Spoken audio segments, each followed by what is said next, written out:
Welcome back to Living Local. I have really been loving this fool's spring that we're enjoying, but a little birdie told me that it's all coming to an end very, very soon. I guess we'll just have to wait and see. In the meantime, here's your weekend weather outlook. We're going to start off the weekend with a little bit of snow, but temperatures do continue to get colder, but at least that sky starts to dry up a little bit for you. We'll start off with Friday, having those snow showers, then a cloudy day on Saturday. We do stay underneath of 30 degrees there, and then Sunday, mid-20s, but it'll be mostly cloudy, so no more snow is expected on that day. Let's break down the futurecast a little bit here and what to expect from that. You are going to see some snow is going to affect the area Friday morning. That does last throughout a good chunk of the day, especially earlier before noon. And as you head into the evening, you will start to see that recede over towards the west, starting to exit the area, leading into Saturday morning, going up into the Coulee region. That's where you could see some snow linger around a little bit longer, going towards noon and then in towards your evening, even making its way a little bit farther down to the south around 7 p.m. here. See, not too much of an issue. And then Sunday, early morning, there is a slight chance for a couple light flurries up in the Coulee region, but look at this. We just have a mostly cloudy day that continues to hold through.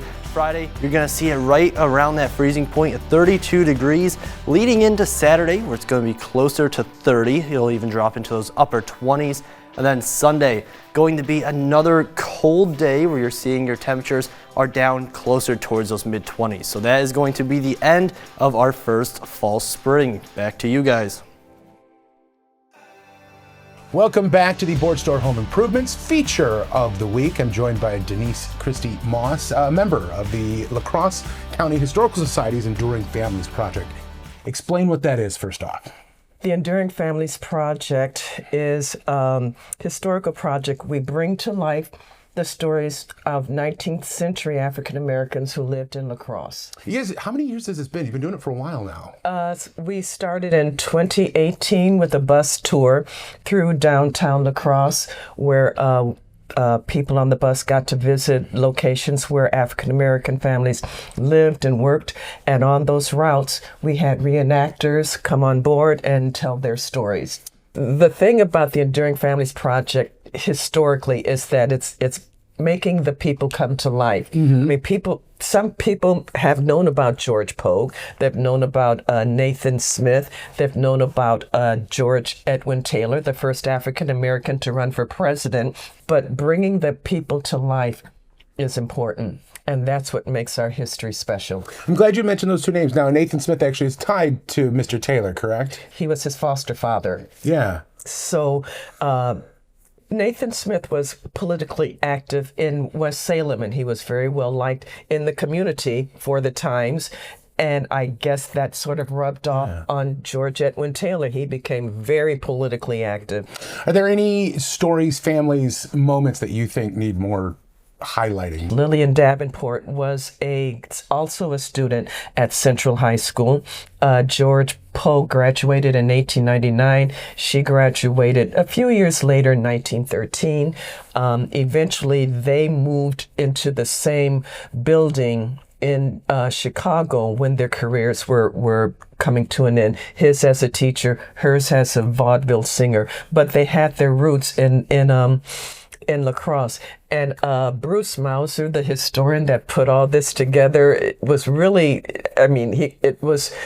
interesting the way he sort of combined their stories, how they got together at the Roosevelt Hotel, I believe it was, in Chicago, and how they got to be best buds towards the end. But another thing that's interesting is that the school that George Poe was at was very influential. There were a lot of really fine students at that school. It was the first African American school west of the Mississippi that he was a teacher at.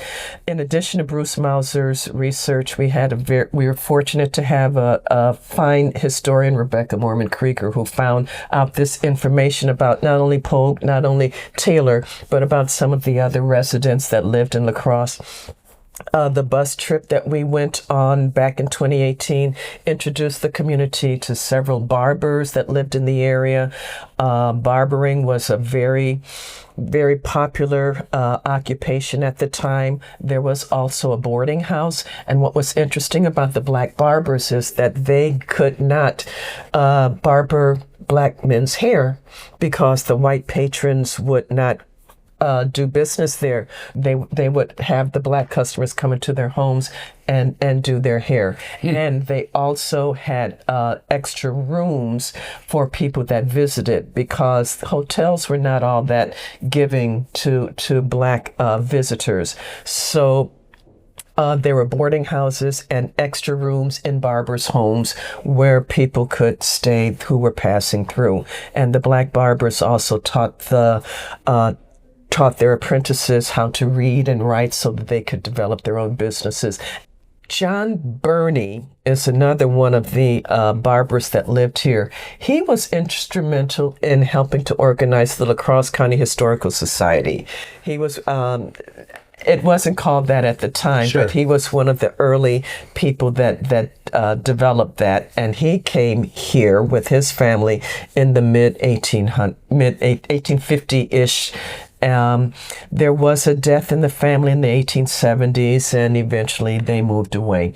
But I'm just doing snippets. Yeah. I mean, and this is tip of the iceberg. You were talking literally 100 years worth of history that you're kind of distilling down into about 5 minutes. Where can we go to get more of this information? The Enduring Families Project is connected with the La Crosse County Historical Society. They are our fiscal sponsor, and our website is connected to their website, La Crosse County Historical Society, LCHShistory.org. There you go. And if you go there and click Enduring Families, you will see what we're all about, and you'll see the videos that we did. We did 12 videos back in 2018 to 2021-ish, taking the monologues that we had done for various organizations and put them into videos. There you go, friends. LCHShistory.org. You can find the Enduring Families tab there. We'll have those links on our website as well. Denise, thank you so much. You're very welcome. Thanks for having me. This has been the Board Store Home Improvements feature of the week.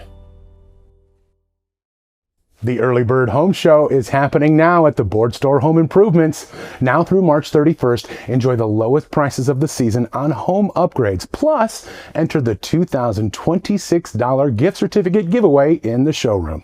Call today. The Board Store Home Improvements. Improving your home, improving your life.